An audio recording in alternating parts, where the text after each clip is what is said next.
Mpenzi mtazamaji, kama ndio kwanza nafungua channel yako ya Tifu TV, tafadhali subscribe ili uwe mwanzo kupata video zetu mbalimbali za ndani na nje ya nchi. Share video hii bila kusahau kudondosha comment yako, kwani ni muhimu sana. Jumla ya ajali 31 zimeripotiwa mwezi wa Septemba 2025, ambapo wilaya ya Magharibi B imeripotiwa kuwa na ajali nyingi, ajali 5 ambazo zimeripotiwa sawa na 16.1% ukilinganisha na wilaya nyingine. Mlinganisho wa ajali za barabarani kwa mwezi wa Agosti 2025 na mwezi wa Septemba 2025.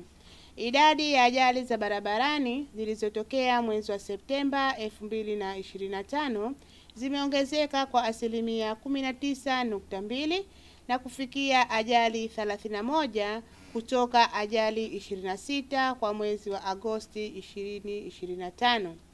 Mwezi wa Septemba 2025, wilaya Magharibi B imeripotiwa kuwa na ajali nyingi zaidi ambazo zilikuwa ni ajali 5, na mwezi wa Agosti 2025, wilaya ya Kaskazini B imeripotiwa kuwa na ajali nyingi, ajali 7. Mlinganisho wa ajali za barabarani kwa mwezi wa Septemba 2024 na Septemba 2025. Idadi ya ajali za barabarani kwa mwaka zimeongezeka kwa 93.8% kwa kufikia ajali 31 kwa mwezi wa Septemba 2025 kutoka ajali 16 kwa mwezi wa Septemba 2024. Wilaya Magharibi B imeripotiwa kuwa na ajali nyingi zaidi kwa mwezi wa Septemba 2025, ajali 5, na mwezi wa Septemba 2024. Inaonyesha kuwa wilaya Magharibi B mwaka 2025 imeongoza kuwa na ajali nyingi, na mwezi wa Septemba 2024 wilaya Magharibi B pia imeongoza kuwa na ajali nyingi. Idadi ya waathirika wa ajali za barabarani kwa mwezi wa Septemba 2025, jumla ya waathirika 46 wameripotiwa kwa mwezi wa Septemba 2025, ambapo waathirika 44 walikuwa ni wanaume na waathirika 2 walikuwa ni wanawake. Wilaya ya Kaskazini B imeripotiwa kuwa na waathirika wengi zaidi, waathirika 12 sawa na 26.1% ikilinganishwa na wilaya nyingine. Mlinganisho wa waathirika waliofariki kwa mwezi wa Agosti 2025 na mwezi wa Septemba 2025. Idadi ya waathirika waliofariki mwezi wa Septemba 2025 imeongezeka kwa 5% kufikia waathirika 21 kutoka waathirika 20 kwa mwezi wa Agosti 2025. Idadi ya juu zaidi ya waathirika waliofariki kwa mwezi wa Septemba 2025 wameripotiwa kutoka wilaya ya Kati na wilaya ya Kusini, ambapo kulikuwa na waathirika 4 kwa kila wilaya, ikilinganishwa na mwezi wa Agosti 2025 waliripotiwa waathirika 4 kwa kila wilaya kutoka wilaya ya Kaskazini B na wilaya ya Magharibi A. Mlinganisho wa waathirika waliofariki kwa mwezi wa Septemba 2024 na Septemba 2025. Waathirika waliofariki mwezi wa Septemba 2025 wameongezeka kwa 23.5% na kufikia waathirika 21 kutoka waathirika 17 waliofariki mwezi wa Septemba 2024. Idadi kubwa ya waathirika waliofariki kwa mwezi wa Septemba 2025 wameripotiwa kutoka wilaya ya Kati na wilaya ya Kusini, ambapo kulikuwa kuna waathirika 4 kwa kila wilaya, na mwezi wa Septemba 2024 ni kutoka wilaya ya Magharibi B ambapo walifariki waathirika 4. Kwa mujibu wa sheria ya usalama barabarani Act namba 7 kifungu namba 130 kwamba kimekuelekeza kwamba kwa sheria ya Zanzibar kila leseni unayoitaka kuitumia lazima kwamba uisomee. kwamba wanataka lesson class kwa unaanza class M ambao kwa umri wa miaka 16 ndio lesson ya mwanzo na class M, baadaye unakuja class A, B na kuendelea. Kwa huyu mtumiaji wa barabara anataka kutumia chombo cha barabarani, lazima kwamba asomee ile klasi ambayo husika na kuisoma. Kwa mfano anaendesha daladala class D, C, D1. Kwa je, anaruhusiwa kuendesha B1? Leo lazima arudi na shuleni asomee B1 kwa mujibu wa sheria ya Zanzibar ambayo haijabadilishwa mpaka muda huu.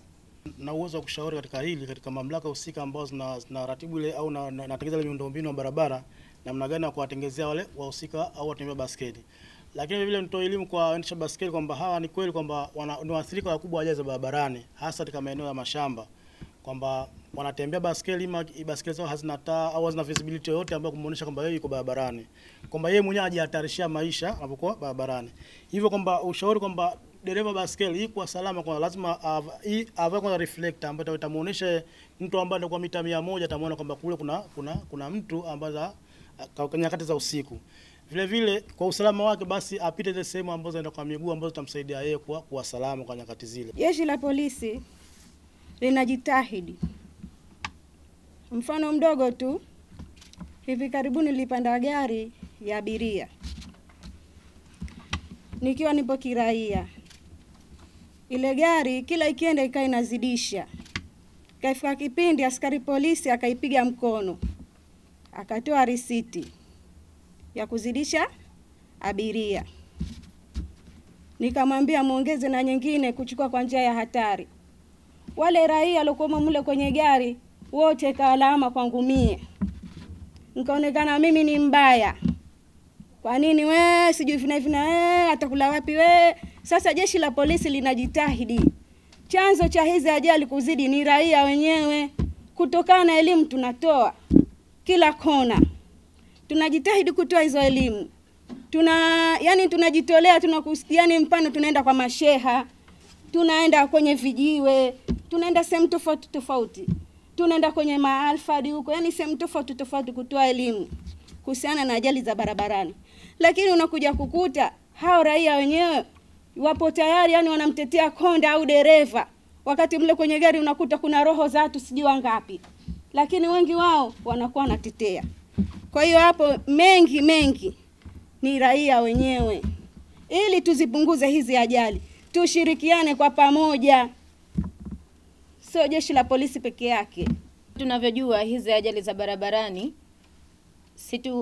ni moja kati ya vitu ambavyo tunashughulikia kitengo cha maradhi yasiyoambukiza, na katika takwimu zetu pia zinaonesha ni moja kati ya top 10 causes of death pamoja na causes of admission. Kwa hiyo kama sisi kama kitengo tumechukua juhudi mbalimbali kwa ajili ya kupunguza hizi ajali na pamoja na kuwasaidia waathirika wa ajali ambao wanaopata ulemavu, kama tunavyojua kwamba hizi ajali mtu anapopata pia anaweza akapata na maradhi ya mental health. Sasa kama kitengo tayari tumeunda timu ambayo ni TWG. Hii itahusisha wadau mbalimbali wakiwemo jeshi la polisi, wakiwemo mamlaka ya usafiri pamoja na kitengo cha mental health, OCGS na watu wengine ambao hawa kazi yao kila mmoja atakuwa na jukumu la kuchukua juhudi katika kila kipengele chake. Kwa mfano kutoa elimu, lakini vile vile pia kwa wale ambao watakuwa wameathirika katika ajali, kwa wakati wa kutokea ajali tuna mpango kwamba wa kuweka vituo ambavyo hivi vituo vitakuwa na wale tunasema watoa first aid, ambapo mtu akishapata ajali, kwa sababu inaonekana kwamba wengine wanapata madhara zaidi kwa kukosa kusaidiwa wakati wanapopata ajali. Kwa hiyo mtu akishapata ajali watakuwepo watu ambao watakuwa wanaweza kumsaidia ili kupunguza yale madhara wakati ambapo atakuwa hajafika hospitali. Lakini pia kitengo cha mental health, wale ambao watakuwa wameathirika na ajali, tutakuwa na kazi ya kuweza kuwapa ile psychological education ili waweze kurudi katika hali zao za kawaida na kuendelea na majukumu yao. Tifu TV inakupatia video mbalimbali kutoka ndani na nje ya nchi. Tafadhali endelea kutufuatilia kupitia channel yetu ya Tifu TV, YouTube, Facebook, Twitter na Instagram. Bila kusahau kudondosha comment yako kwani ni muhimu sana. Tifu TV tupo kijamii zaidi.